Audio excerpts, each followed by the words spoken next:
Reflections. Now I'm going to show you today how I painted the reflection of the flamingo using watercolours and also in detail as well.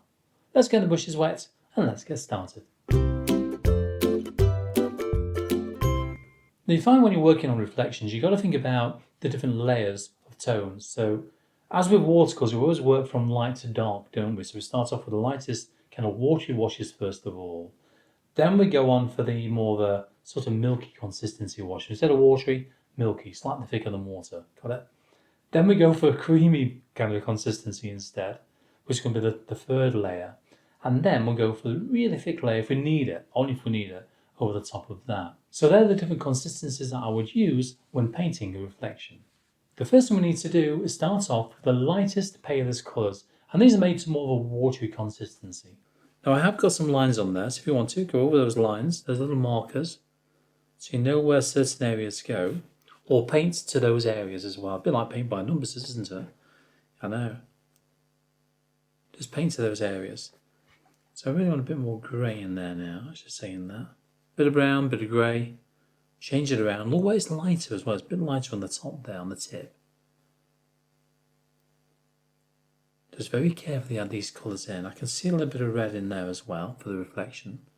So I definitely need to add some of that in there at the same time. And start to fill these gaps in.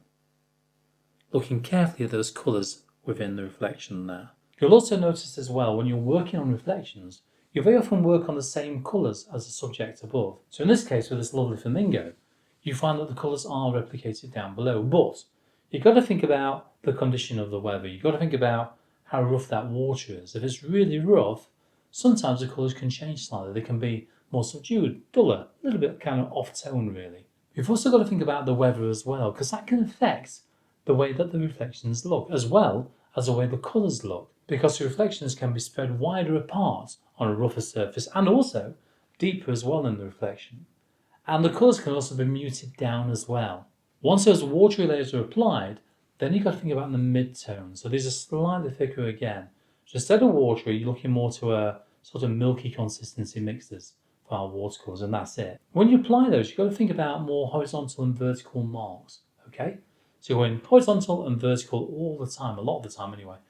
You find some odd marks which go slightly across that, and also around the edges of the reflections you find that are sort of elongated curves. It's a bit like a squash circle really in a sense. Now when you're working on the darkest colours on a reflection, you've got to really consider where they've got to go. And you don't want to add too much dark in there, okay? Remember it's a reflection at the end of the day. And what I'm doing here, I'm thinking about sort of a duller dark, okay? A bit like a grey-brown colour. So I've added that one in first of all, which would be a Payne's grey and raw umber, that sort of mix. But more Payne's grey than raw umber. And these are very often for those vertical marks. Some horizontal, but a lot of them are vertical. Also around the edge of the reflection as well, but not on both sides. You find in this particular instance, you find the dark areas on the reflection is on the left-hand side, isn't it? Look around the image, you see what I mean on there. Once you've got the sort of grey tones on there, then you can go for the black. Now I'm using black mixed with French ultramarine and burnt sienna, lovely mixture. And add that one for those really, really dark areas you can see within the picture. But again, you don't add too many. Be very cautious where you put them marks. Now if you do like this video, please click on that subscribe button down below and also that like button as well. At least that way around when I put another video on here on YouTube for you to watch, you shouldn't miss it.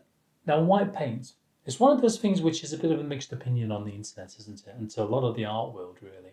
Do we use white or don't we within watercolours?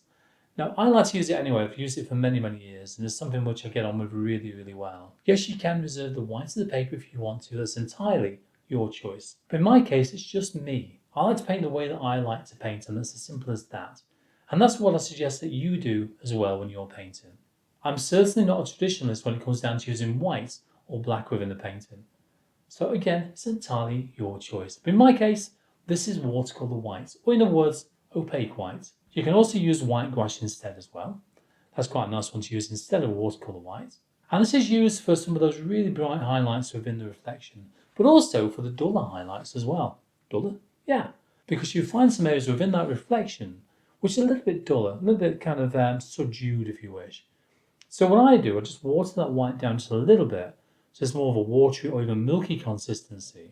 When you apply that to the paper, to that reflection, you find that white will dullen as it dries. Okay, so it goes on quite bright to begin with, but very quickly dullens down. You know, the good thing about reflections as well is that it does add a lot of interest to a painting, doesn't it? If you imagine a very kind of rough sea, you find that sometimes you can't even see the reflection of a boat or an animal, or bird in this case, on the water. So because of that, the reflection can add a lot of interest to a painting. Something else worth noting as well about reflections is that if you've got the sun directly behind the subject, and you're looking directly at that subject, okay, that would then mean that the subject is casting a shadow towards you. And if it's casting a shadow towards you, that also means that the reflection will be even more muted and darker. So worth noting. But also the reflection on a smooth surface can very often be the same size as the subject. So in this case, the lovely pretty flamingo is, well, basically the same size. If I just measure that there with my thumbnail and tip of the kind of brush handle there, that's the same size as that. As you can see, just about, isn't it? The width will be the same as well, and the legs will be the same length.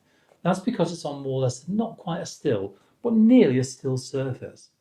If it's on a rough surface, you find that reflection is one, obviously broken up, but two, also lengthened as well. So it won't be the same size as the subject in question. It could be kind of stretched out towards the viewer. But as I mentioned earlier, that reflection is very often plumb level with you, the viewer. Have you ever wondered how to paint a very detailed bird using watercolours? Here's a little video to the top right hand corner on how I did that. I'll see you there.